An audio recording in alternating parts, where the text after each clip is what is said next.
আপনি কাচ্চি উঠতে আছে কাচ্চি কেমন দিকে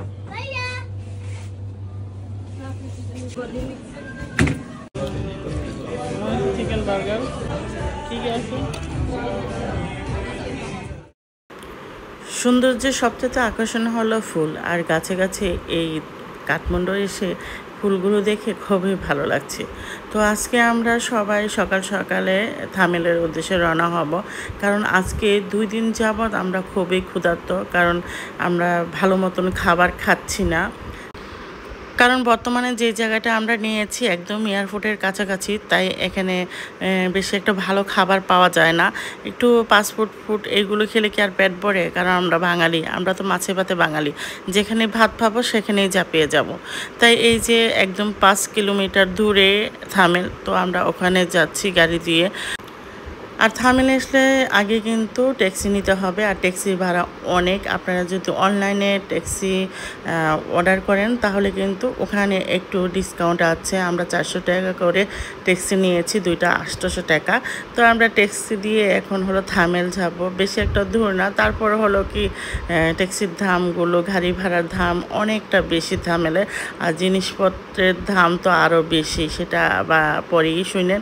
তো এই যে আমরা একটু জ্যামজট, আসলে জ্যামজট বলতে সেরকম না, ট্রাফিক জ্যাম। তো একটু আশেপাশের ভিউগুলো আপনাদের সাথে শেয়ার করছি, কারণ আমার কাছে খুবই ভালো লাগছে। তারপর অবশেষে আমরা বাঙালি একটা ঢাকা রেস্টুরেন্ট চলে আসলাম। আর এখানে আসার পরে একজন বাঙালির সাথে আমাদের পরিচিত হয়েছি। তো সেই আমাদের এই ঠিকানাটা দিল যে এখানে মুসলিম এরিয়া, এখানে খাইতে পারেন, কারণ এখানে খাবারগুলো সবগুলো হালাল। তো আমরা যেহেতু হালাল খাবার খুঁজছি, এজন্য হালাল খাবার রেস্টুরেন্টেই চলে আসলাম। আর এই যে এই গেস্ট হাউসটা, এটা হলো কিন্তু বাঙালির রাজশাহী বাড়ি মালিকের। তো সে হলো এই হোটেলটা দিয়েছে। তারপর আমরা নেক্সটে যখন যাব থামেল, তখন আমরা ওখানেই থাকবো। যেহেতু আপনাদের ভাইয়া এখানে আসবে, এই জন্য আমরা এয়ারপোর্টের এখানে একটা গেস্ট হাউস নিয়েছি। তো এখন আমরা অপেক্ষা করছি ফুল দিয়ে, যে আপনাদের ভাইয়ার অপেক্ষা। তারপর হলো আমাদের খুবই ক্ষুধা লেগেছে, আবার যেহেতু দুপুরে খেয়েছি, রাত্রেও তো খেতেই হবে, বাচ্চাদের ক্ষুধা লেগেছে। নুরমণি তো অলরেডি বলে ফেলেছে যে মা আমার খুবই ক্ষুধা লেগেছে। তাই আমরা ভাবলাম যে আমরা বার্গার হাউসে চলে যাই। তো এই যে বার্গার হাউস কিন্তু পাশে, এখানে আমরা গিয়ে এখন কি খাবো সেগুলো অর্ডার দিব। আর নুরমণি কিন্তু এই যে এখানে এসে খালি শুধু চারিদিকে গান বাজছে, আর গানের সাথে সাথে আমার মেয়েটা কেন যে নাচে, আমি তো একদম থামাতে পারি না যে তুমি এত নেচো না।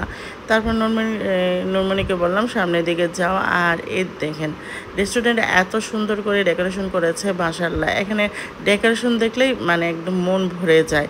যেহেতু কাঠমান্ডু শুধু শহর এলাকা, এই জন্য এখানে একটু মানে দেখাদেখির মতন সেরকম কিছু নাই। আর দেখাদেখি করতে হলে অনেকটা মাইল দূরে যেতে হবে, সেখানে আর যাইনি। যেহেতু আমরা পোখারাতে যাব, যেটা মেন উদ্দেশ্য হলো আমরা পোখারায় যাব, তাই আমরা বেশি কাঠমান্ডু থাকবো না। কিন্তু আপনাদের ভাইয়ের জন্য কাঠমান্ডুতে অনেক দিন থাকা হয়েছে, 4 দিন থাকা হয়েছে। 4 দিন যেহেতু আমরা 10 দিনের ট্যুরে এসেছি, এজন্য এই 10 দিনের মধ্যে কাঠমান্ডু থাকবো আর পোখরাতে থাকবো।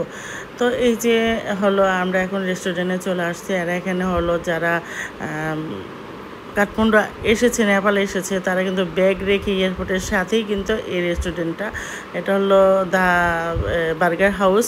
তো আমরা এখানে আসছি, আসার পরে বার্গারগুলো খেলাম। এখানে একটু খাবারটা, যেহেতু ফুড জাতীয় কিছু খেতে এসেছি, তাই খাবারটা এখানে একটু মোটামুটি ভালো ছিল, কিন্তু প্রাইসের তুলনায় অনেক বেশি। যাই হোক, আমি বললাম না, আগেও শর্ট ভিডিওতে বলেছি যে এখানে নারীর অধিকার বেশি, কারণ নারীরা সব জায়গায় কাজে কর্ম লিপ্ত থাকে। এখানে নারীদের কর্মজীব বেশি থাকে, পুরুষরা সেরকম আমি দেখলাম না। কয়েকটা পুরুষ দেখলাম যে কাজে আছে, কিন্তু সবগুলো রেস্টুরেন্ট বলেন, বলেন, সবজি বাজারে বলেন, সব জায়গায় কিন্তু নারীদের কর্মক্ষেত্র বেশি এখানে। যাই হোক, আমি এখন মেনুগুলো দেখাচ্ছি আপনাদের সাথে, আপনারা একটু দেখে দেখে বুঝে নেন। তো আমরা এখান থেকে হলো বার্গার আর হলো চিজ রোল অর্ডার দিয়েছি। যেহেতু চিজ রোল মেয়ে পরে খাবে, আর আমরা 3টা বার্গার অর্ডার দিয়েছি। সাথে ছিল আমার ছোট ননদ, তো ওকে নিয়ে আমরা এসেছি কাঠমান্ডুতে। তো এই যে এখন হলো নর্মালি এখানে একটু মজা করছে, আমি বলছি আগে খেয়ে নাও তারপর হলো এনজয় করো, যেহেতু প্রচণ্ড পরিমাণে ক্ষুধা লেগেছে। বার্গারগুলো সাইজগুলো বড় বড় ছিল, সাথে কিছু এই যে ফ্রেঞ্চ ফ্রাই ছিল সবগুলোতে। তো আমরা এখানে খেলাম, আলহামদুলিল্লাহ আমাদের পেটটা বললো। এই বার্গার খেয়ে কিন্তু আমরা রাতটা কাটিয়ে দিয়েছি, আর কোনো কিছুই খাইনি, যেহেতু ভাতের খাবার অনেকটা খারাপ। এখানে ভাত তো পাওয়া যায়, কিন্তু এক কাপ ভাত আর অনেক দাম, অনেক প্রাইস। আর খাবার হালাল বা হারাম সেটা আসলে সেটার বিষয়, সবচেয়ে বড় বিষয় যে আমরা হালাল খাবার খাবো। তাই এই যে যেইগুলোই খাইছি না, তারপর ওই পেট বাঁচার জন্য, ক্ষুধা বাঁচার জন্য একটু খেতে হয়েছে, কারণ 2 দিন পর্যন্ত আমরা কিন্তু এসে না খেয়ে আছিলাম, এটা সত্য কথা। এয়ারপোর্টের সাথে থাকলে কিন্তু 2 দিন পর্যন্ত না খেয়ে থাকতে হবে। ফাস্টফুড এগুলো খেতে থাকেন, একদম না খেয়ে না, ফাস্টফুড এগুলো আবিজাবি খেয়ে কিন্তু বেঁচে থাকতে হবে। তাই আমরা আর বেশি ওয়েট করলাম না, কারণ যেহেতু আজকে আপনাদের ভাই আসবে এখানে। তো এই যে এখন নর্মালি খাচ্ছে আর খুবই এনজয় করছে।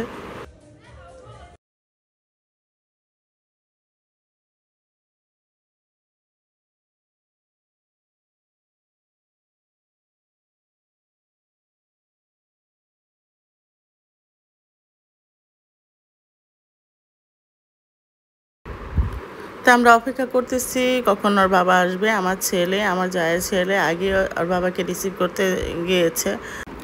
কিছু কিছু মুহূর্ত না দেখাইলেও হয় না, কারণ এই জিনিসগুলো স্মৃতি হয়ে থাকবে, তাই। আর এই যে আমরা হলো অবশেষে থামেলে চলে আসছি, থামেল মুসলিম এরিয়াতে। তারপর থামেলে এসে আমরা একটু শপিংয়ে বের হয়েছি। শপিং তো কিছুই করতে পারি নাই, কারণ কোনো জিনিসই আমি কিনি নেই এখান থেকে, কারণ প্রচুর পরিমাণে দাম। আর একটা জিনিসও বেসিক্যালি যদি কিনতাম ভালো লাগতো তাহলে কিনা যাইতো, কিন্তু আমার কাছে কোনো কিছুই ভালো লাগে না, এই জন্য আমি কিছুই কিনি না। কিন্তু দোকানপাটগুলো ঘুরে ঘুরে ঘুরে ঘুরে দেখছি, আর মেয়েকে বলছি তুমি যদি কিনো তাহলে কিনো, কারণ আমার কাছে এখানে কোনো জিনিসই ভালো লাগে না। কারণ যেই কাশ্মীরি শালগুলো আছে সেগুলো ইন্ডিয়াতে খুব ভালো পাওয়া যায়, এখানে চিকন চিকন কাশ্মীরি শাল। আমরা যেহেতু মোটা মানুষ, আমাদের শরীরে আসবে না, চিকনা মানুষের মনে করেন ওড়না হিসাবে এই কাশ্মীরি শালগুলো ব্যবহার করা যাবে। আর এত রকম প্রাইস হার্ট বা অনেক অনেক প্রাইস, তাই এই জন্য আমি বলছি যে একটু বুঝে শুনে কিনো, কারণ এই জিনিসগুলো দেখা যাচ্ছে ইন্ডিয়া গিয়েও কিনা যাবে যদি কোনো সময় যাই। একবার তো গিয়েছিলাম ডক্টরের উদ্দেশ্যে। তো যাই হোক, এই যে দেখেন এখন হলো আমরা দেখতেছি ব্যাগ দেখতেছি, আমার ননদ বলতেছে আমি ব্যাগ দেখি। আর এই যে কাঁসার থালাগুলো সবগুলোতে মূর্তি, বৌদ্ধ, খ্রিস্টান এগুলো আর্ট করা, হিন্দু, তো এগুলো দেখে ভালো লাগে না, যেহেতু আমরা মুসলিম, এগুলো তো আমাদের কেনার পক্ষে সম্ভব না। তারপর ভাবছিলাম একটা স্মৃতি হিসাবে একটা শু পিসের মতো নিয়ে যাই, কিন্তু শু পিসের দোকানে গিয়ে ওখানে অনেক প্রাইস, অনেক দাম। ছোট্ট একটা জিনিসের দাম হলো 500, 600, 700 টাকা। তাই আর দড়ি নেই, কোনো কিছুই কিনি নেই। তাই আমরা ঘুরে ঘুরে আপনাদের সাথে শেয়ার করছি, আপনারা দেখতে থাকেন। এই যে ব্যাগটা সুন্দর, এই ব্যাগটা সুন্দর, এই যে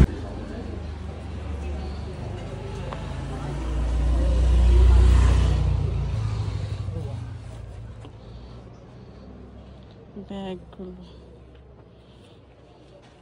Big shawl, small shawl, we have.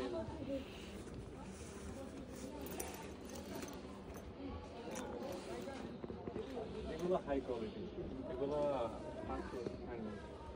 Price? এগুলো 20,000 টাকা, 20,000. এগুলো অরিজিনাল কাশ্মীরি handmade. এগুলো 8,000 টাকা। এইগুলো কি এই ম্যাটগুলো এগুলো ইনার, মানে টেবিল ইনার? এগুলো কত? এগুলো 5,000. কত? 5,000. 22,000? 5,000। 5,000? ও, এগুলো হ্যান্ডমেড, হাই কোয়ালিটি। বেশি দাম বলে হচ্ছে। দেখেছি এগুলো জানি আমরা। কার্পেট হ্যান্ডমেড কাশ্মীরি, কাশ্মীরি এগুলো বেশি বেশি বেশি বেশি শুনি। এগুলো এগুলা এগুলা 30,000, এগুলা 45,000, এগুলা 60,000, এগুলা 80,000। আচ্ছা ঠিক আছে ওকে স্পাইস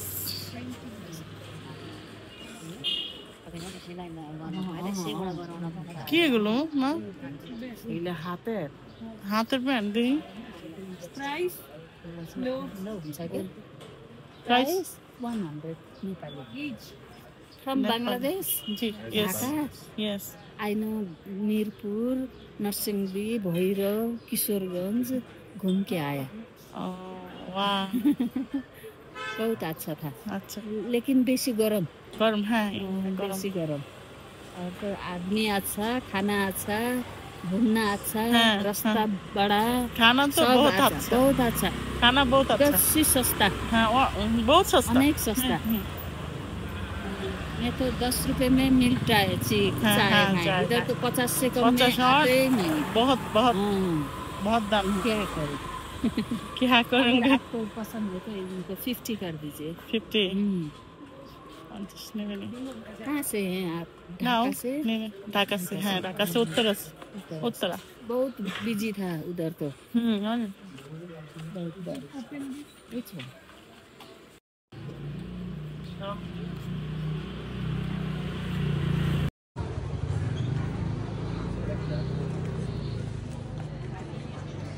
আমরা এখানে ব্যান্ডের দোকানে চলে আসছি এই যে ব্যান্ডগুলো দেখতেছি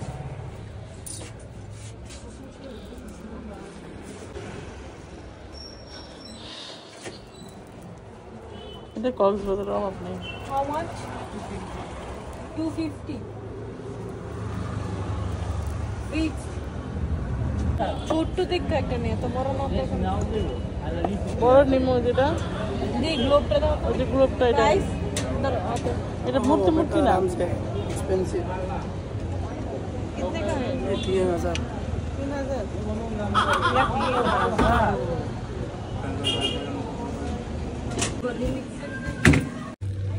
হ্যাঁ 7,680 এটা তো কেমন দিকে সরে যাও